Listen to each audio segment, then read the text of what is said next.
Assalamualaikum warahmatullahi wabarakatuh. Perkenalkan, nama saya Satria Ramayuda dengan NIM 2008734 dari Pendidikan Kepelatihan Olahraga dengan mata kuliah Pengantar Ilmu Melatih.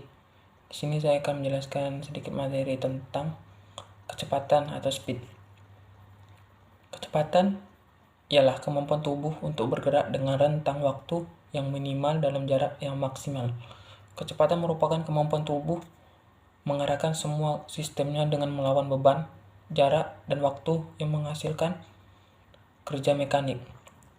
Kecepatan merupakan suatu komponen kondisi fisik yang dibutuhkan untuk melakukan gerakan secara berturut-turut atau memindahkan tubuh dari posisi tertentu ke posisi yang lain pada jarak tertentu pada waktu yang sesingkat-singkatnya.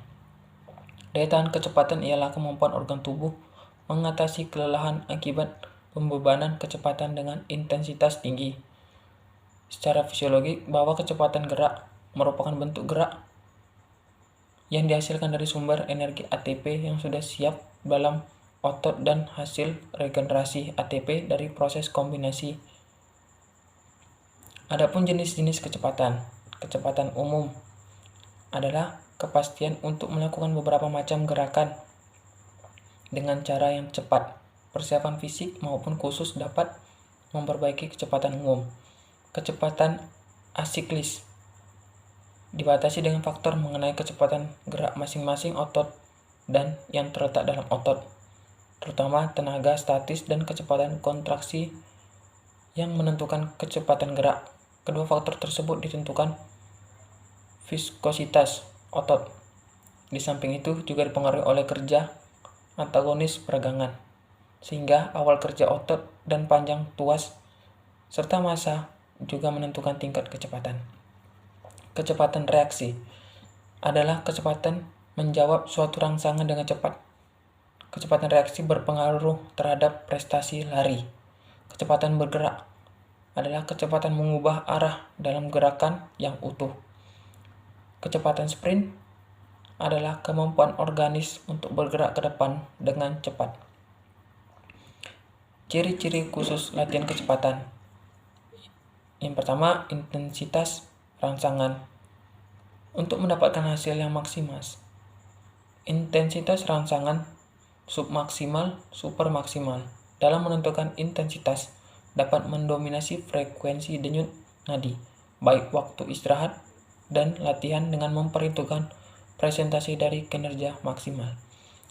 Yang kedua, durasi rangsangan diberikan secara individual. Karena itu, sebelumnya diketahui kemampuan individu atau atlet untuk mempertahankan kecepatan 5-20 detik. Bila durasi lebih lama, berarti meningkatkan ketahanan anaerobik. Ketiga, volume rangsangan. Pada latihan kecepatan, untuk mengintensifkan kerja sistem neuromuskular, volume perangsangan dikaitkan dengan intensitas dan fase latihan. Keempat, frekuensi rangsangan.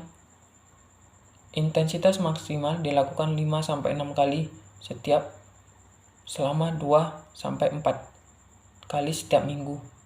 Untuk menentukan intensitas, frekuensi, dan durasi dalam program latihan daya tahan dan kecepatan. Interval istirahat. Ulangan dalam latihan memerlukan istirahat untuk memulihkan kapasitas kerjanya. Pengulangan atau repetisi diberikan secara progresif dan kecepatan yang rendah, kecepatan maksimal, atau dengan memberikan kecepatan maksimal terus-menerus. Sistem energi. Aktivitas fisik ditentukan oleh sistem energi yang sesuai dengan jenis kegiatannya. Kecepatan merupakan gerakan yang cepat dan kuat.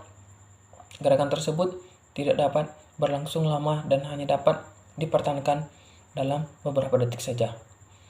Efek dari latihan kecepatan. Pertama, perubahan serabut otot. Kedua, anaerobic power, meningkatnya kekuatan anaerobik. Yang ketiga, energi aerobik.